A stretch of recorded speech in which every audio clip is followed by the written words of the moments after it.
Selamat sore teman-teman, selamat bergabung di Reading Group Max Havelaar. Ini pertemuan kita yang ke-11.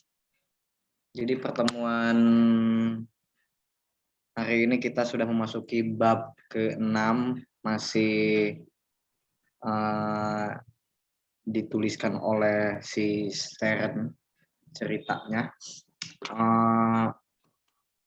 Kita telah lewat libur 1 minggu, jadi kita lanjutkan lagi. Semoga ya, minggu-minggu depan kita rutin seminggu sekali. Nah, langsung aja untuk Pak Ubay bisa memandu kita jalannya Reading Group hari ini. Terima kasih. Baik, selamat sore semuanya. Terima kasih Hendra untuk mengawali pembacaan ke-11. Terima kasih Mas Sigit. Selamat sore dari Rangkas Bitung. Di sini tepat pukul 15.30 di waktu Indonesia bagian Rangkas Bitung. Kita akan melanjutkan pembacaan novel Max Havelaar karangan Multatuli yang ditulis 1859 di sebuah losmen murah di Belgia di antara bulan September sampai Desember 1859 dan terbit menjadi sebuah buku pada tahun berikutnya, yaitu tahun 1860, tepatnya pada bulan Mei tanggal 14. Nah, kita telah menyelesaikan 5 bab dari 20 bab yang terdapat di novel Max Havelaar ini. Kita akan melanjutkan pembacaan Max Havelaar bab 6. Ini adalah buku yang sedang kita baca, merupakan terjemahan Mbak Ingrid Nimpoeno yang diterbitkan oleh penerbit Kanita yang merupakan anak perusahaan dari grup Mizan. Di Indonesia sendiri ada 3 penerjemah dari Max Havelaar.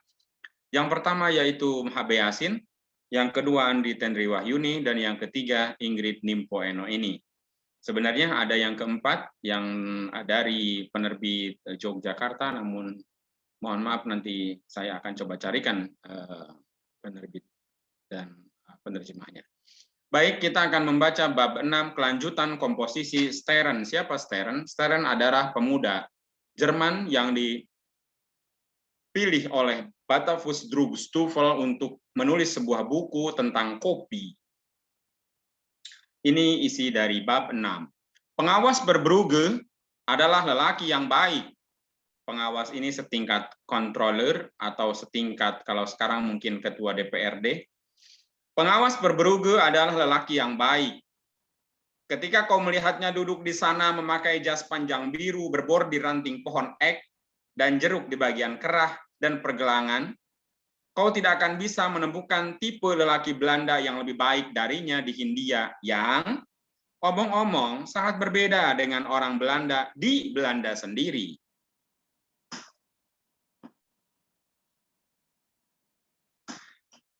Lamban, ini penjelasan tentang Verbrugge.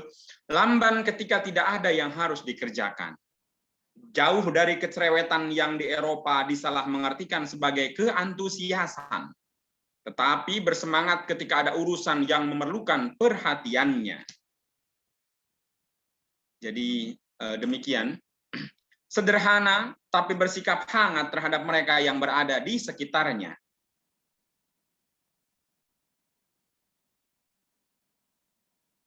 Komunikatif, gemar membantu dan ramah, sangat sopan, tapi tidak kaku. Mudah menerima kesan yang baik, jujur, dan tulus tanpa berharap menjadi martir untuk sifat-sifat ini. Pendeknya, dia seorang lelaki yang konon bisa membuat dirinya merasa nyaman di mana saja, tapi tanpa membuat siapapun menganggapnya sebagai orang penting. Kehormatan yang sesungguhnya tidak diinginkannya. Dia duduk di tengah pendopo, di sekitar meja bertaplak putih yang penuhi hidangan lezat. Jadi Verbrugge diceritakan duduk di tengah pendopo, di sana ada meja-meja. Nah, sebentar saya akan coba carikan foto dari pengawas Perbrugge alias Van Hemert.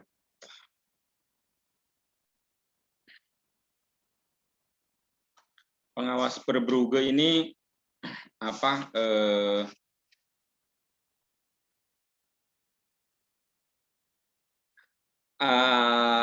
Namanya Abraham Julian Langevol van Hemert, 1825-1880, kontroler kelas 2 di Residen Banten dari tahun 1854 sampai 1858, model bagi Perbrugge dalam Max Havelaar. Tahun 1862 ia menjadi asisten residen Grobogan, dan tahun 1857 residen Ternate. Setahun kemudian ia pensiun.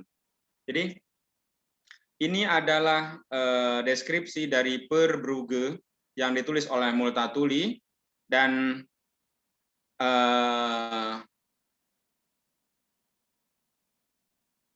teman-teman bisa melihat ke arah kamera. Ini adalah, oke, saya dekatkan. Ini adalah tokoh Perbrugge alias Julian Langevol van Hemert. Ya, bisa dilihat ya. Ini adalah Abraham Julian Langevol van Hemert yang adalah model Perbrugge. Ya, jadi ini ada di Museum Nasional. Saya setelah melihat ada lukisan, bukan lukisan sebenarnya, dari foto ini kemudian direpro, ditulis lagi, dicetak dalam ukuran sebesar A3, kemudian disimpan di Museum Nasional Indonesia.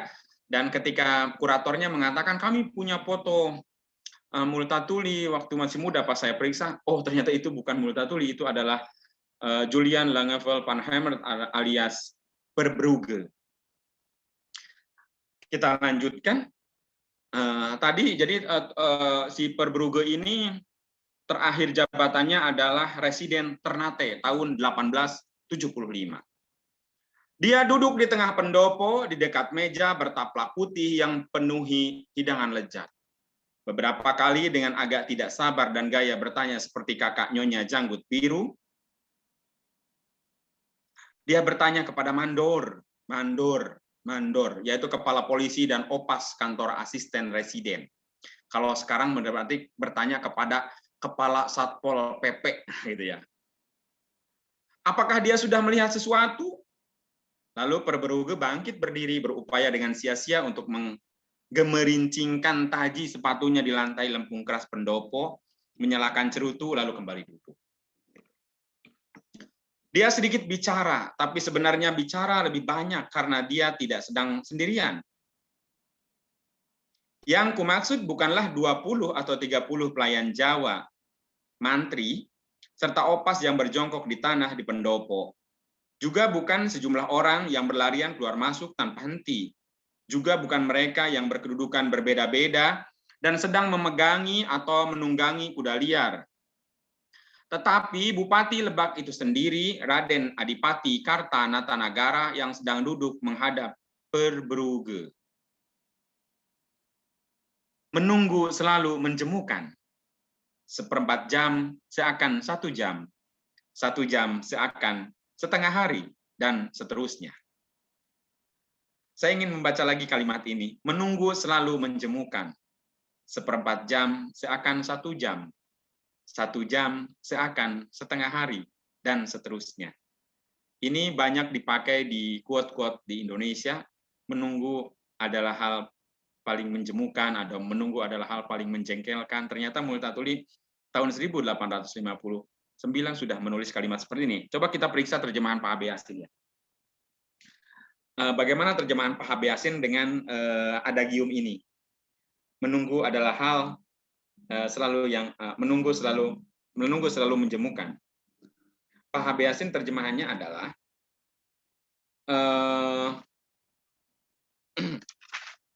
menunggu selalu menjemukan. Oh iya, ini karena Mbak Ingrid diambilnya dari Pak H.B. Yasin.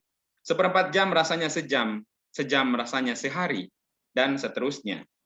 Oh, ini terjemahannya sama karena Mbak Ingrid memang pegangannya ini apa? H.B. Yasin. Nah, coba kita lihat terjemahannya Mbak Andi Tenri Wahyuni dari Narasi Jogja.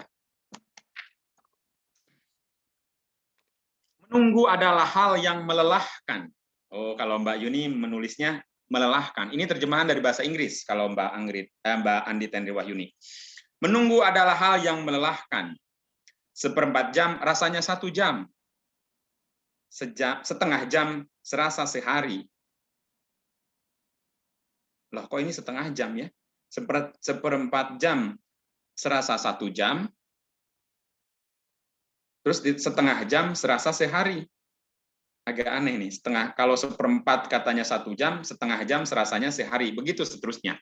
Ini terjemahan dari Mbak Andi Tenri Wahyuni. Mas Sigit mau apa? Mau menyampaikan? Belum dibuka mic-nya.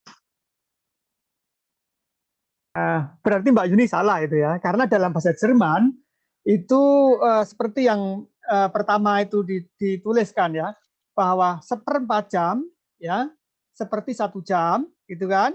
1 jam seperti setengah hari, itu. Betul. Einen halben Tag. Jadi udah dapat 2 kali. Yang pertama itu yang apa namanya? Yang lesung. Syarat itu penting tuh ya. Oke, lanjut. Mas Sigit. Seharusnya, Mas Tuban gimana Mas? Mas Sigit, aku mau tanya, kalau dia dalam bahasa Jerman, dia benar-benar satu kata nggak? Karena tadi Mas Sigit menerjemahkannya 1/4 jam seperti 1 jam, pakai kata seperti gitu ya. Dalam bahasa Jerman kah gitu, terus 1 jam seperti setengah hari. Dia letterlek itu nggak? Jadi begini, di sini ini tidak letterlek seperti itu. Jadi begini ya, saya bacakan dulu. Eine Viertelstunde itu 1/4 jam ya.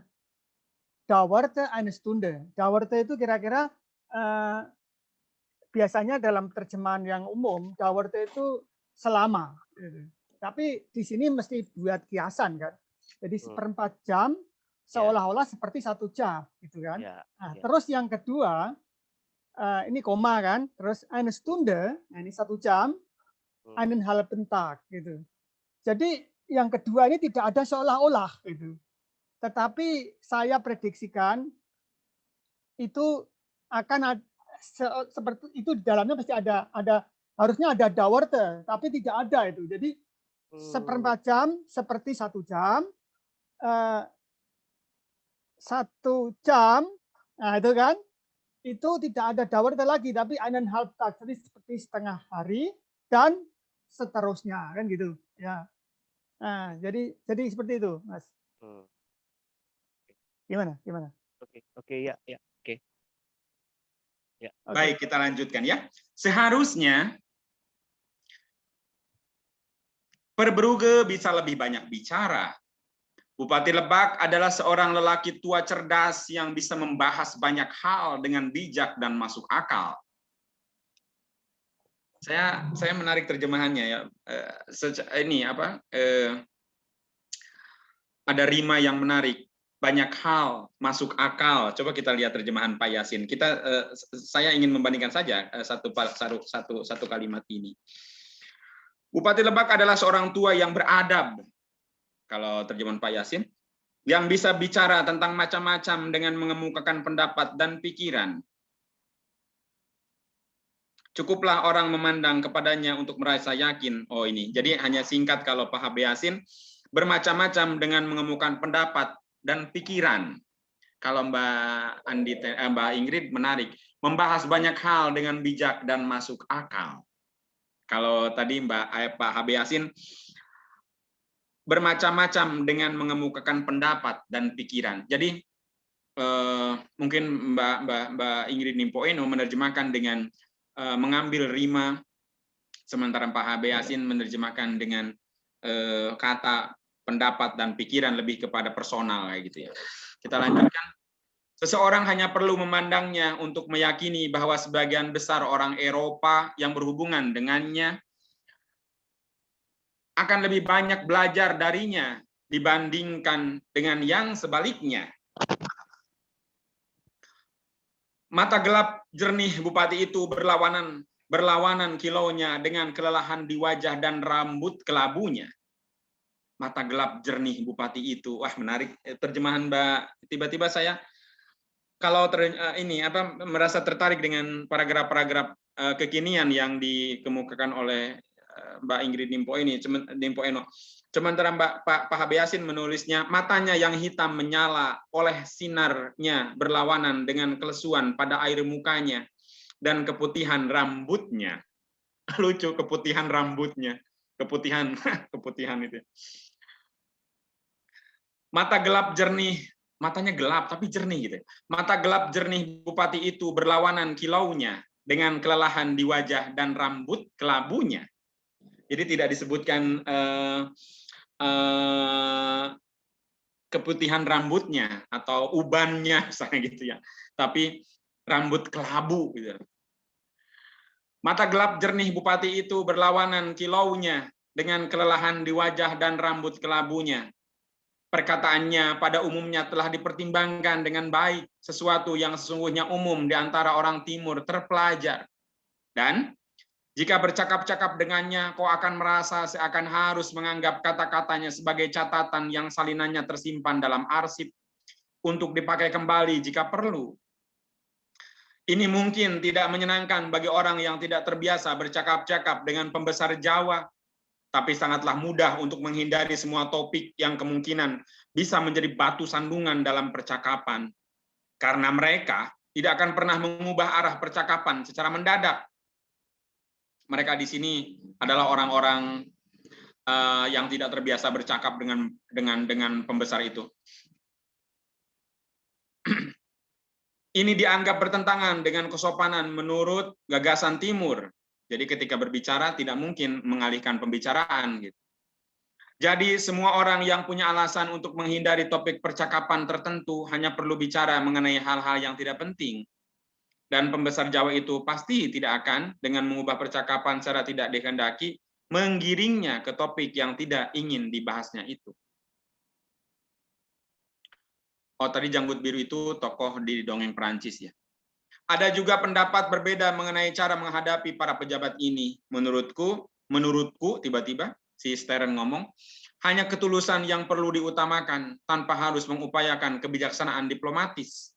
Bagaimanapun berberuge memulai percakapan mengenai cuaca dan hujan. Cuaca dan hujan. Ini khas Eropa. Orang-orang Eropa itu cenderung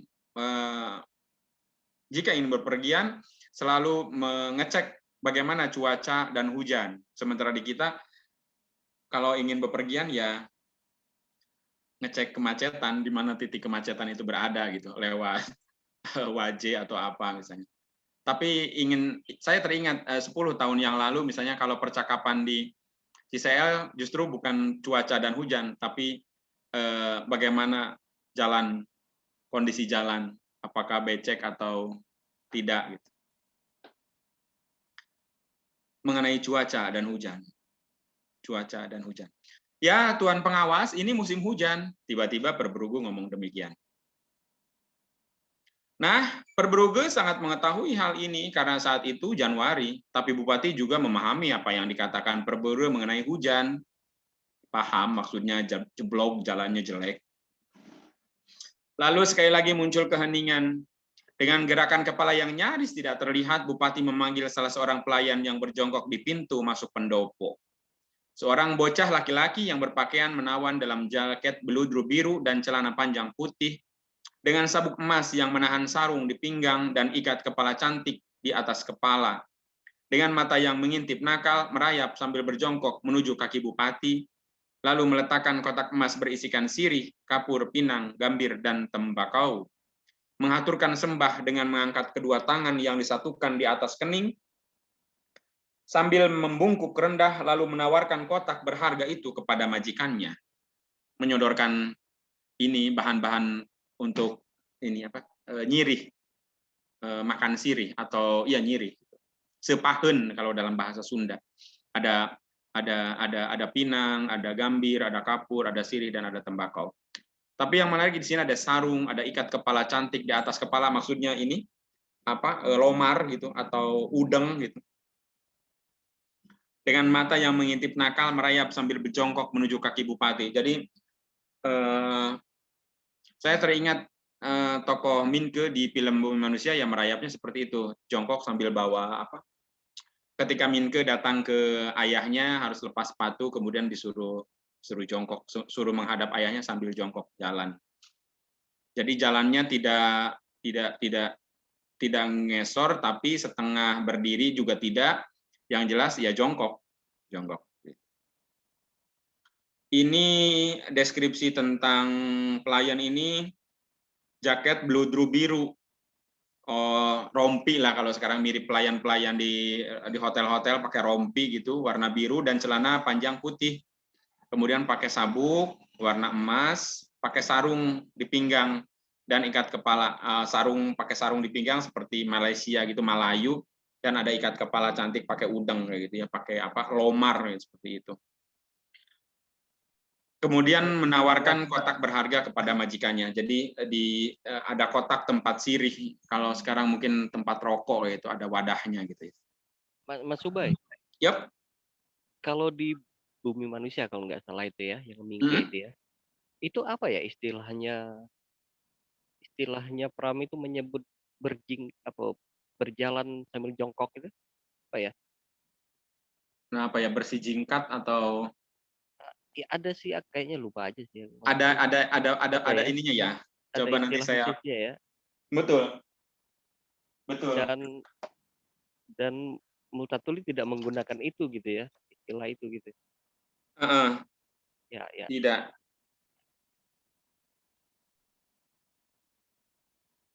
Nanti coba saya carikan ya bagaimana proses. Iya betul, jalan itu ya.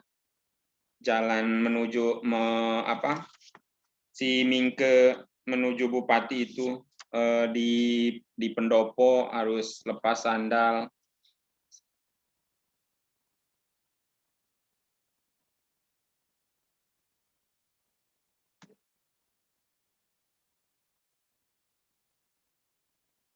Oke.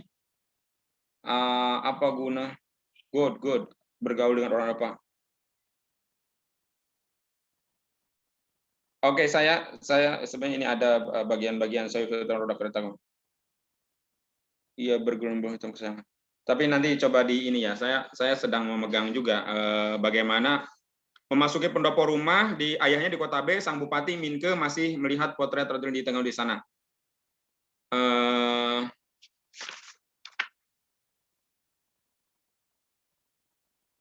Suasana yang produk di Bumi Manusia. Cantik pun. Waktu hendak memadamkan lampu minyak masih kuperlukan memedam potret Ratu Wihana. Bumi Manusia, betapa seorang bisa menjadi kekasih para dewa begini, aman dalam istananya tak ada kesulitan, kecuali mungkin. Begitu pula ketika Minke masuk ke pendopo. Pendopo itu telah diubahnya menjadi arena dengan titik berat pada potret besar Sri Ratu Wilhelmina, darah cantik yang pernah aku impikan di bawah dari Surabaya, dilukis oleh seorang dengan nama Jerman, Hussenfeld. Aku masih tetap mengagumi kecantikannya. Oke, ini belum ada. Oke, mungkin nanti ini nanti akan ketemu bahasa nah, beringsut seperti keong. Apa guna belajar dan pengetahuan Eropa, bergaul dengan orang-orang Eropa kalau akhirnya toh harus merangkak beringsut seperti keong dan menyembah seorang raja kecil yang barangkali buta huruf pula? God, menghadap seorang bupati sama dengan bersiap menampung penghinaan tanpa boleh membelah diri. Tak pernah aku memaksa orang lain berbuat semacam itu terhadapku. Mengapa harus aku lakukan untuk orang lain? Sambar geledek. Iya, jauh beda ya. Bagaimana ketika ia menekuri lantai di hadapannya sebelum percakapan dimulai, Minke sempat 5 kali dipukul kepalanya oleh benda yang ternyata adalah cambuk kuda tunggangan dari kemaluan sapi jantan dengan tangkal tertutup kulit pilihan tipis. Pada akhirnya Minke tahu bahwa ia adalah tamu kehormatan pada acara pelantikan ayahnya sebagai bupati di Kota B yang akan bertugas menjadi penerjemah sebab ayahnya tidak mengerti bahasa Belanda. Minke berhadapan dengan dunia yang tidak disukainya. Memang berat. Memang berita mutasi tidak pernah menarik perhatianku. Pengangkatan, pemecatan, perpindahan, pensiun tak ada urusan. Kepriayian bukan duniaku. Peduli apa iblis diangkat jadi mantra cacar atau diberhentikan tanpa hormat karena kecurangan? Duniaku bukan jabatan, pangkat, gaji, dan kecurangan. Duniaku bumi manusia dengan persoalannya. Itu ada di halaman 186 di Bumi Manusia. Tadi ya ada dipukul dulu Belanda coklat semacam ini, kata ayahnya Belanda coklat katanya, dan seterusnya. Oke, nanti bisa kita ini diskusikan lebih banyak lagi. Kita coba lanjut ya Mas Subhan. Next, Hendra. Jalanan akan sangat sulit ditempuh setelah begitu banyak hujan, ujar Bupati. Seakan untuk menjelaskan keheningan panjang itu sambil mengolesi daun sirih dengan kapur. Jadi sebelum dikunyah gitu. Di Pandeglang jalannya tidak begitu buruk, jawab Perberuke, yang kecuali jika dia ingin menyinggung sesuatu tidak menyenangkan. Jelas bersikap sedikit kurang peka dengan memberikan jawaban itu. Dia seharusnya mempertimbangkan bahwa Bupati Lebak tidak suka mendengar jalanan di Pandeglang dipuji. Walaupun keadaannya memang jauh lebih baik daripada jalan-jalan di Lebak. Ngapain misalnya tiba-tiba seorang anggota DPRD misalnya sekarang muji daerah luar sementara di depan bupatinya sendiri. Ya sekarang juga masih sama. Lebak itu tidak mau kalau disanding-sandingkan dengan Pandeglang, meskipun targetnya kadang suka yang penting asal jangan kalah sama Pandeglang. Seolah-olah Banten itu Pandeglang doang, tapi ya itulah hal lain ya. Tapi Pandeglang tidak sampai hari ini belum punya museum. Tapi mereka mau bikin museum. Tapi itu hal lain. Tapi masih sama sampai hari ini bahwa tidak suka kalau Lebak dibanding-bandingkan dengan Pandeglang, terutama untuk hal-hal yang seperti ini, jalan lebih bagus. Adipati tidak melakukan kesalahan dengan menjawab terlalu cepat. Abdi kecil tadi sudah kembali merayap sambil berjongkok ke pintu masuk pendopo. Tempatnya berada bersama teman-temannya. Bupati memerahkan bibir dan beberapa giginya yang tersisa dengan cairan sirih. Oh, bukan memerahkan. Bupati memerahkan bibir dan beberapa giginya yang tersisa dengan cairan sirih lalu berkata, ya, Pandeglang lebih padat penduduknya. Bagi orang yang mengenal bupati dan pengawas itu yang sudah mengetahui keadaan Lebak akan sangat jelas bahwa percakapan itu telah berubah menjadi pertengkaran. Sindiran terhadap keadaan jalanan yang lebih baik di provinsi yang bersebelahan tampaknya akibat dari upaya sia-sia untuk memperbaiki jalan-jalan di Lebak. Namun, Bupati benar ketika mengatakan bahwa Pandeglang lebih padat penduduknya, terutama jika dibandingkan dengan luas permukaannya yang jauh lebih kecil, sehingga tentu saja pernyataan kekuatan untuk mengerjakan jalan-jalan besar, penyatuan kekuatan untuk mengerjakan jalan-jalan besar di sana jauh lebih mudah daripada di Lebak. Provinsi yang hanya berpenduduk 70.000 orang dengan luas permukaan beberapa ratus kilometer, bukan provinsi, maksudnya ini distrik atau kabupaten ya. Itu benar, kata Perberuge, penduduk kita tidak banyak, tapi Adipati memandangnya seakan menanti serangan. Dia tahu kalau tapi bisa diikuti oleh sesuatu yang tidak menyenangkan untuk didengar olehnya, yang sudah menjadi Bupati Lebak selama 30 tahun. Ini mirip Soeharto ya, 30 tahun. Jadi ketika Multatuli Haflar datang ke Lebak, Adipati Kartanata-Negara itu sudah 30 tahun menjabat. Tapi kita cek terjemahan Pak Yasin benar 30 tahun.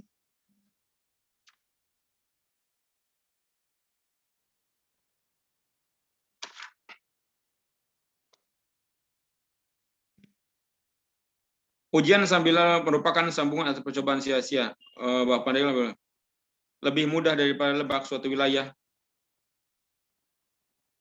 Adipati mendengar seolah-olah menunggu serangan. Saya belum melihat apa-apa. Tapi mungkin menyusul sesuatu yang tidak enak adalah bagaimana sudah 30 tahun, benar. Sudah 30 tahun jadi bupati. 1856, 1832, 1836. 1836 karena Lebak berdiri 1828. 1830 ada pemerintahan. Kalau 1830 sampai 1836 itu Raden Jamil, baru Adipati Kartanata-Negara, Bupati kedua. dan dianggap sebagai bupati pertama karena Raden Jamil bukan bupati, sebagai orang yang ditunjuk saja. Kita lanjutkan. Saya belum melihat sesuatu. Perberugo ingin mengakhiri percakapan itu dengan kembali bertanya kepada Mandor apakah dia melihat ada yang datang. Saya belum melihat sesuatu dari arah Pandeglang, Tuan pengawas, tapi di sebelah sana ada seorang penunggang kuda. Oh, itu komandan. Kapolres kalau sekarang mungkin. Tentu saja, Dongso, ujar Perberugo sambil melongo keluar. Mandor Dongso. Nah, ini Mandor Dongso itu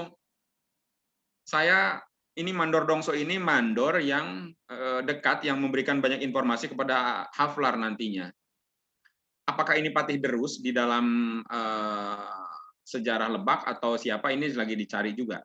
Tentu saja Dongso, ujar Perberugo sambil melongo keluar. Dia berburu di sekitar sini. Pagi-pagi tadi dia sudah berangkat. Hai, Duclari. Perberugo manggil-manggil kepada si komandan Kapolres kalau sekarang, atau Kapolri lah kalau di tingkatan pusatnya. Beliau mendengar Anda, Pak. Beliau datang kemari. Bocah laki-laki pembantunya berkuda di belakangnya. Pegangi kuda komandan, perintah Tuan Perberugo kepada salah seorang pelayan. Selamat pagi, Duclari. Kau kehujanan. Hewan apa yang kau buru? Masuklah. Seorang lelaki bertubuh kuat sekitar 30 tahun dan berpenampilan seperti militer, walaupun sama sekali tidak terlihat mengenakan seragam, memasuki pendopo.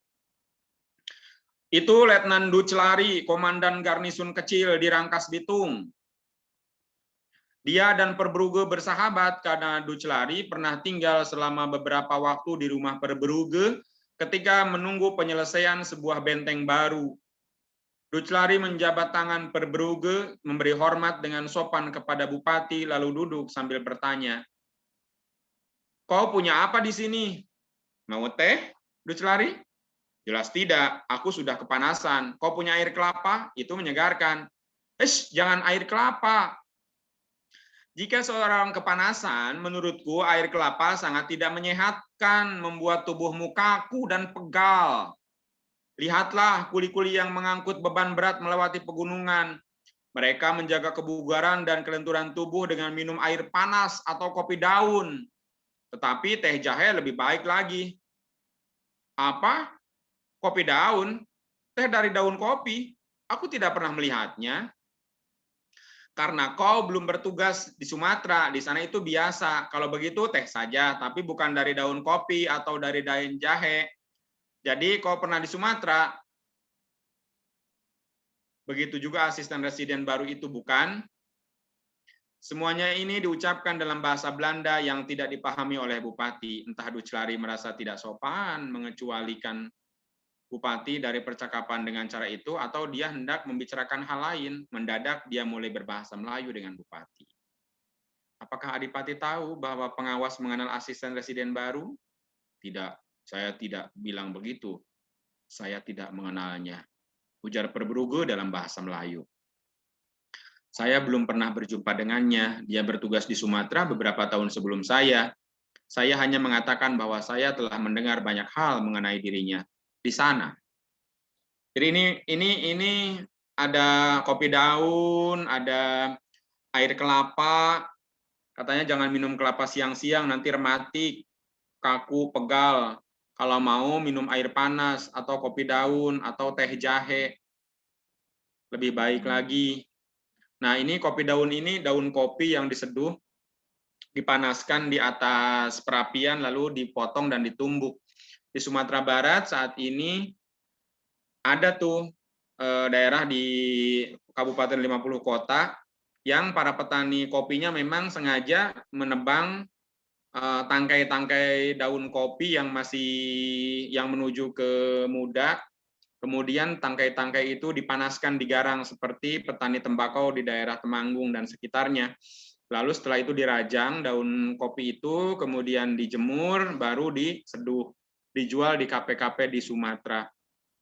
Saat ini masih ada. Saya pernah menonton liputan yang dibuat oleh Kompas TV, dan itu menurut pengakuan si reporternya, lebih pekat daripada kopi biasa karena ya dari daunnya. Mungkin seperti minum teh yang pertama mah pasti pekat kayak gitu.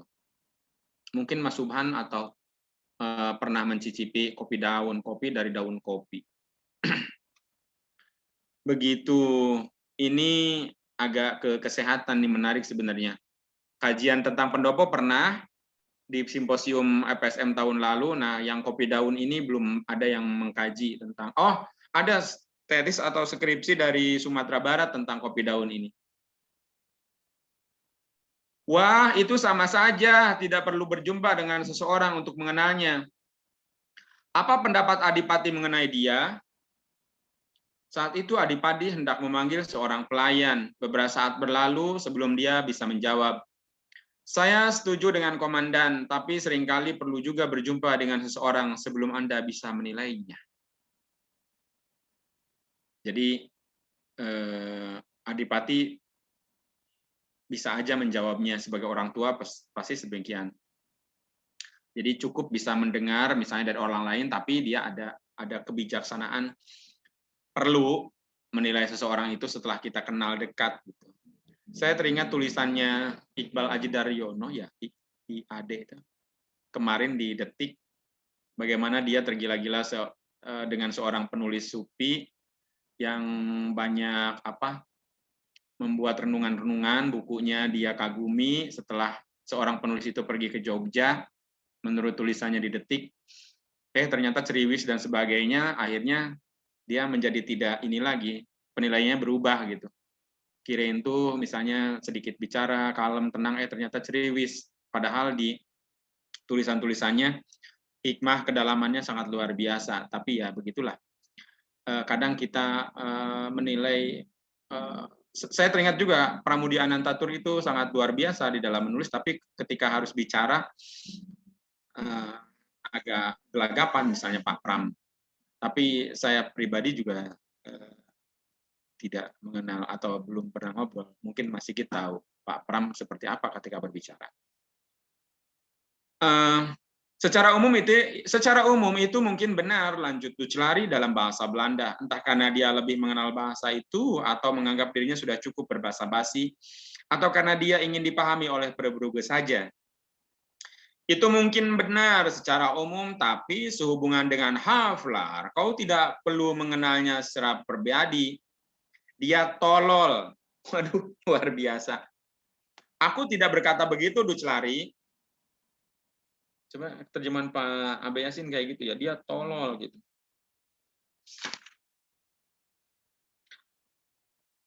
Enggak ada.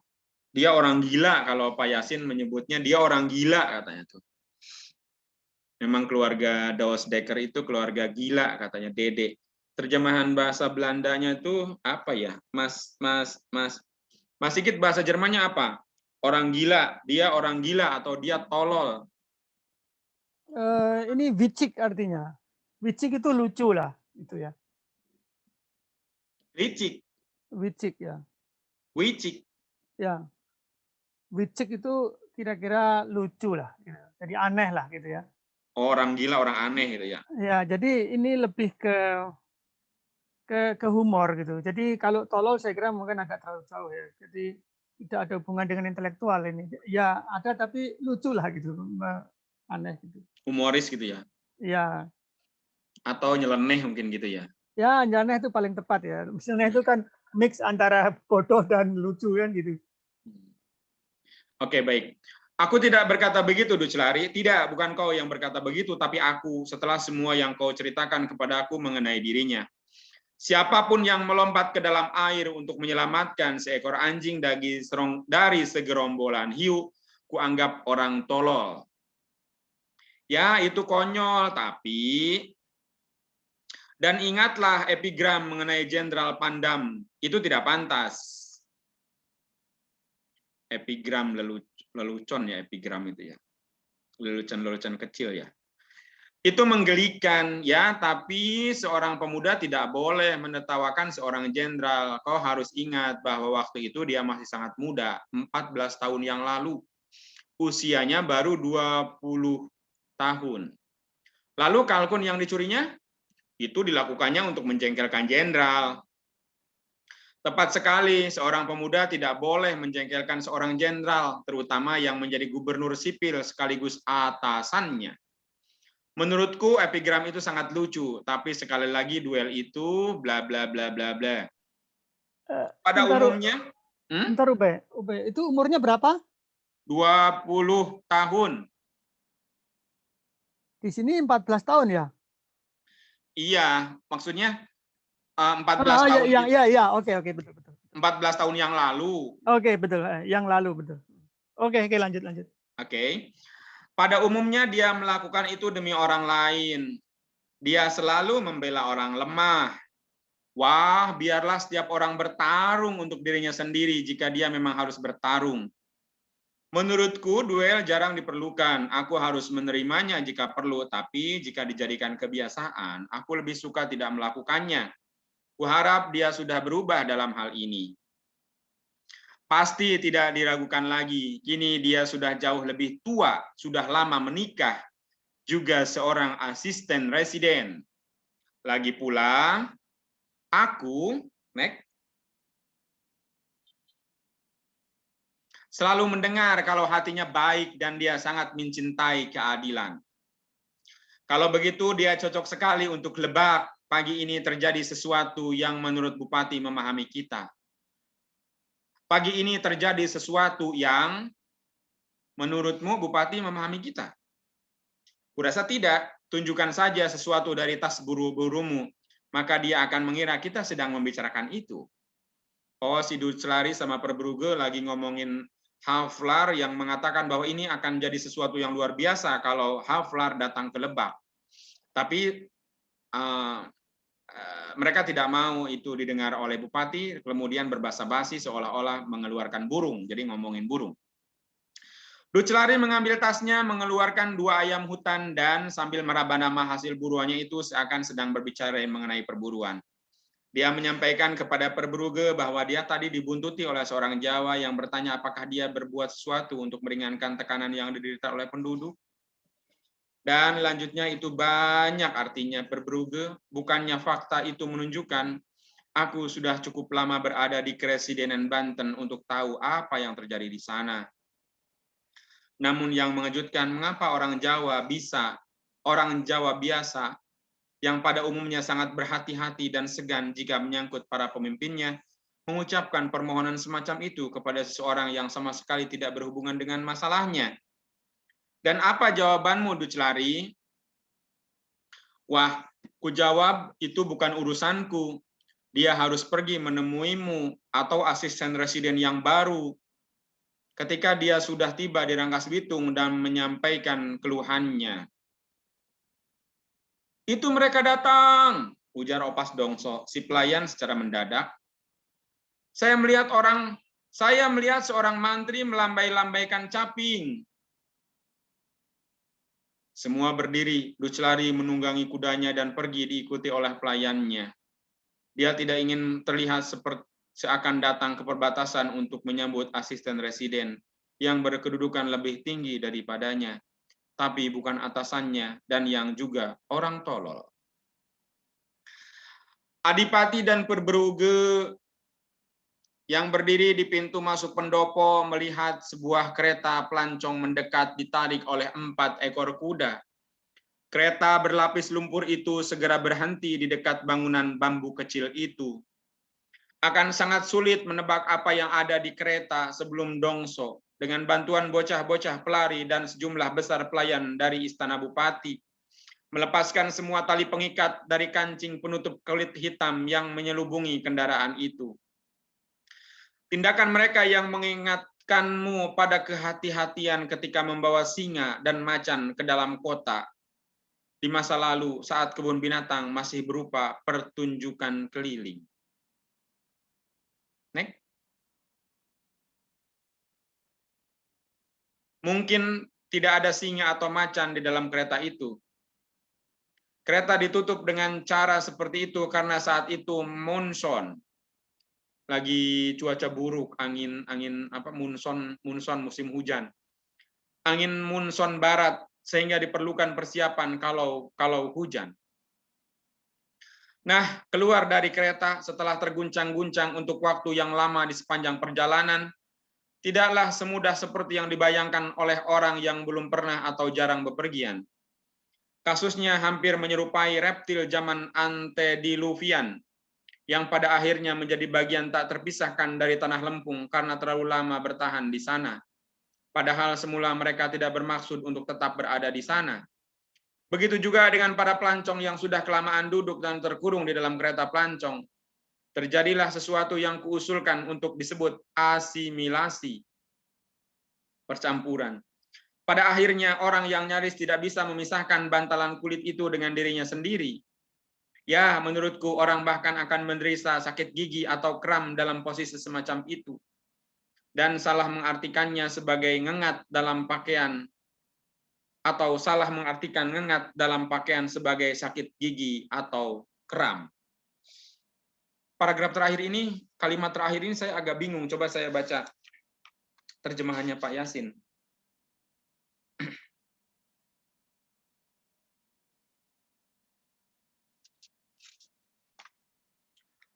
Semua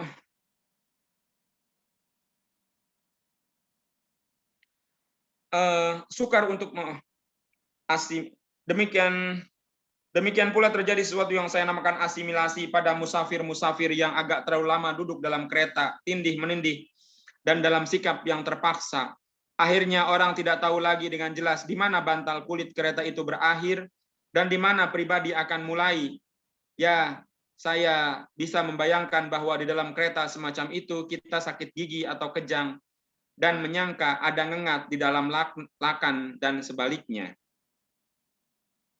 Oh, jadi saking kelamaan duduk, pegel, kalau di bis berlama-lama kayak kita, jadi susah membedakan. Jadi pantat sudah nempel dengan jok bis, kemudian saking kebal gitu, baal, kram, tidak tahu ini tuh ada kecoa yang menggigit misalnya, atau karena kebal karena saking lamanya. Mungkin itu maksudnya.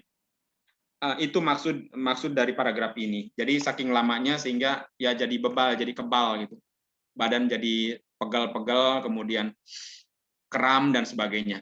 Itu saja teman-teman di pertemuan ke-11 membaca Max Havelaar bab 6.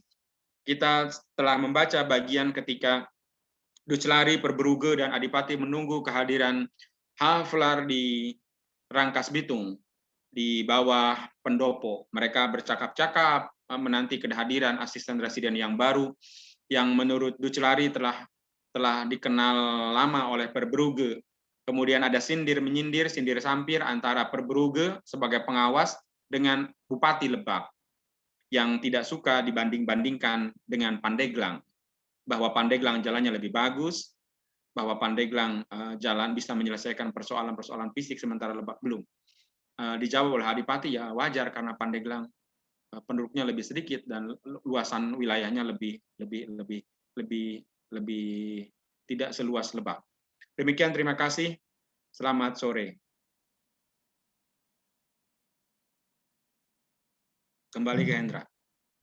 Ya, terima kasih untuk Pak Bay sudah memandu kita membacakan Max Havelaar bab ke-6 di bagian pertama. Mungkin teman-teman ada tambahan atau diskusi lebih jauh mengenai apa yang udah kita baca tadi bersama-sama.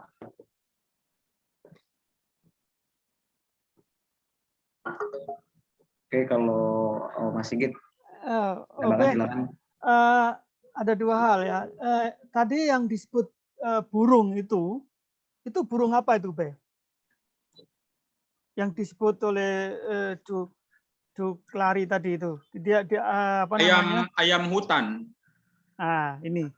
Jadi kalau di sini ya, di sini dalam bahasa Jerman itu ada beberapa Buchstaben.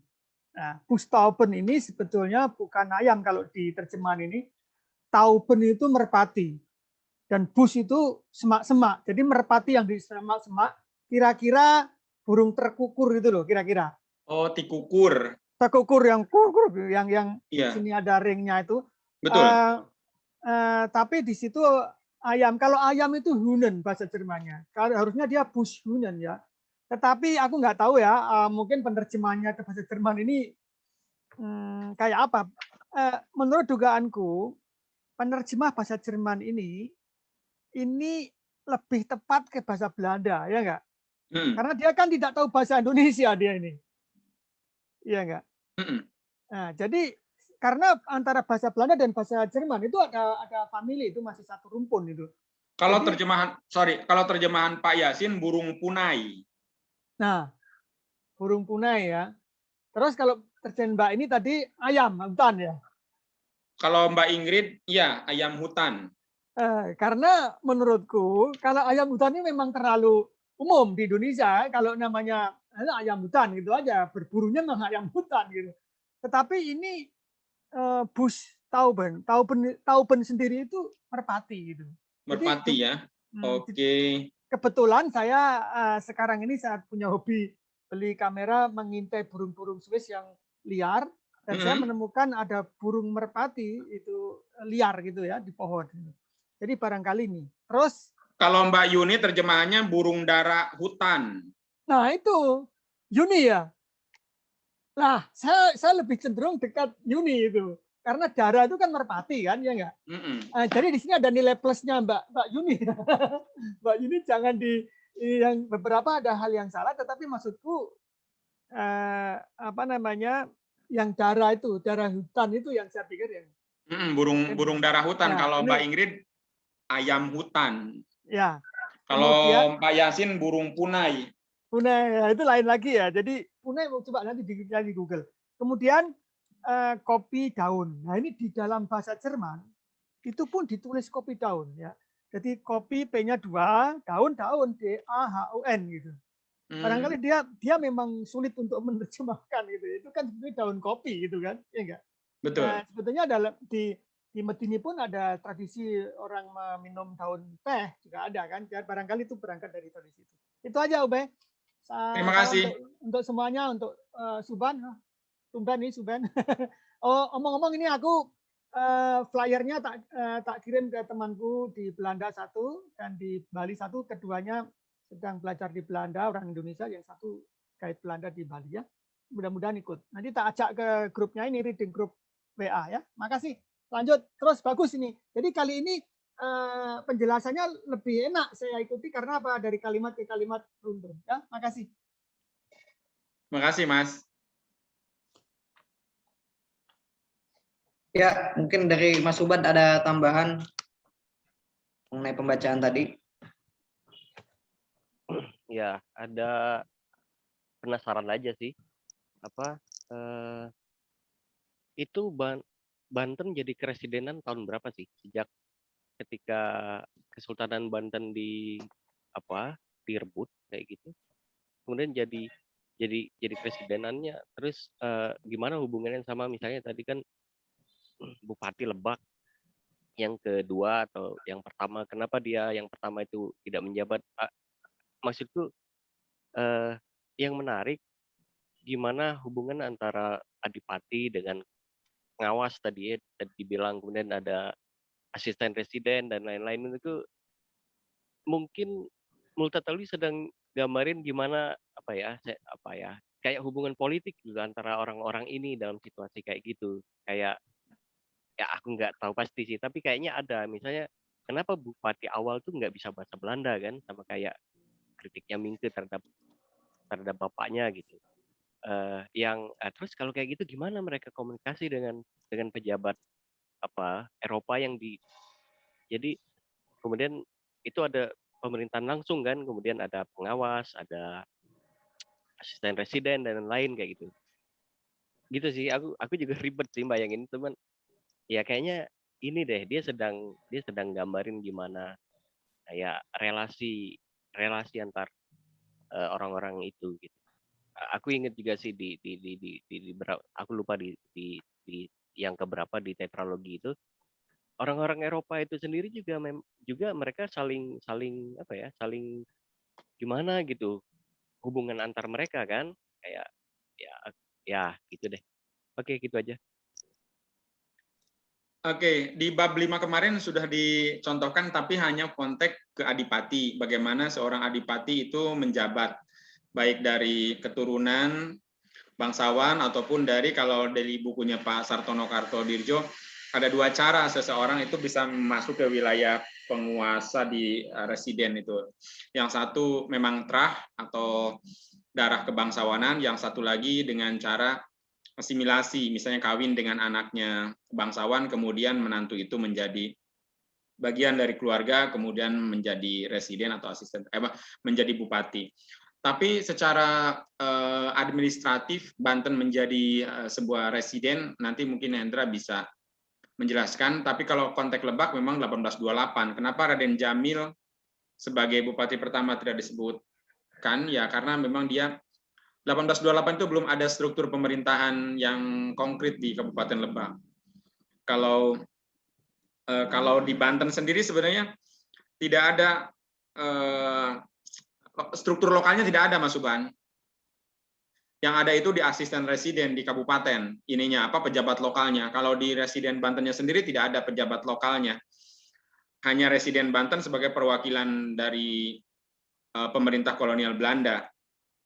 Pejabat lokalnya adanya di tingkat asisten residen. Jadi strukturnya memang jarang komunikasi. Nah, apakah saya juga nanti kita lihat di bab-bab terakhir, bab 19, bab 20, bagaimana komunikasi antara Presiden Banten dengan Adipati Kartananegara ketika mau menjatuhkan Haflar. Itu lewat surat atau lebih banyak pakai komunikasi langsung kayak gitu.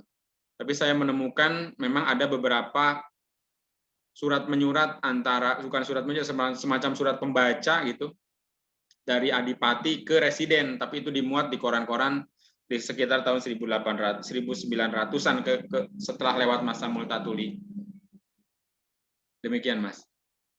Kalau ini sih secara administratif sih Banten jadi keresidenan tuh 1826 sih melalui besplitnya Gubernur Jenderal. Cuman satu tambahan lagi sih Pak, untuk selain masalah keturunan, contohnya kayak Raden Adipati ini sebetulnya dia bisa naik jadi bupati karena dia ikut istilahnya meredam pemberontakan.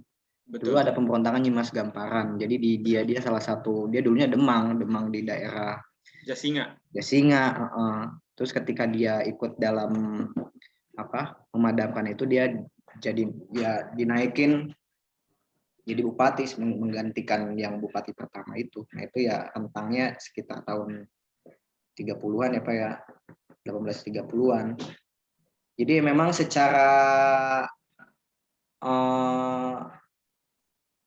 kepriaian gitu di Banten setelah kesultanan dihapuskan memang nggak ada gitu, udah benar-benar memang masih ada beberapa gitu. Cuman secara masuk ke wilayah administratif justru kebanyakan dari daerah Priangan, dari Cianjur gitu kan. Itu Adipati juga kan, Kartanegara itu masih keturunan sana, keturunan Priangan Barat. Itu sih Mas Uban. Oke. Aku tadi cuman penasaran juga ada kata provinsi kan. Itu dia ngambil kata provinsi dari keresidenan kah maksudnya? Iya, itu maksudnya itu ini salah menerjemahkannya dari distrik gitu, Mas. Bukan provinsi. Distrik ya. Distrik atau kabupaten lah gitu. Distrik itu cakupannya kabupaten yang kepalanya adalah bupati ini kan ya. Betul. Kemudian dia bagian dari keresidenan Banten gitu ya. Betul. Nah, keresidenan itu bisa nggak disebut provinsi? Karena kalau misalnya dia sebut tadi provinsi ada berapa 70.000 ya, disebut ada angka tadi. Itu Pandeglang, maksudnya bukan provinsi, itu harusnya distrik, kabupaten. Oke, jadi si penerjemah yang mengartikan itu sebagai provinsi gitu ya. Betul. Berarti kalau di atas provinsi apa dong? Kalau tidak ada. Pandeglang dianggap sebagai provinsi. Tidak ada, itu kesalahan menerjemahkan aja, Mas. Harusnya distrik diterjemahkannya jangan provinsi, tapi distrik atau kabupaten. Kabupaten ya. Betul. Ya itu aja sih. Ya. Mbak Impo Eno menerjemahkan provinsi Pandeglang, harusnya kabupaten atau distrik. Ya mungkin kita akhiri saja pembacaan kita hari ini. Terima kasih untuk Pak Sigit dan Mas Suban telah bergabung bersama kami di acara ini. Terima Kita kasih. akan kembali lagi minggu depan ya. Untuk Pak Sigit jangan lupa juga ya tadi dipromosikan lagi biar jadi banyak gitu yang datang. Iya, ini tak masukin deh. Ya, terima kasih. Selamat sore dan sampai jumpa. Terima kasih.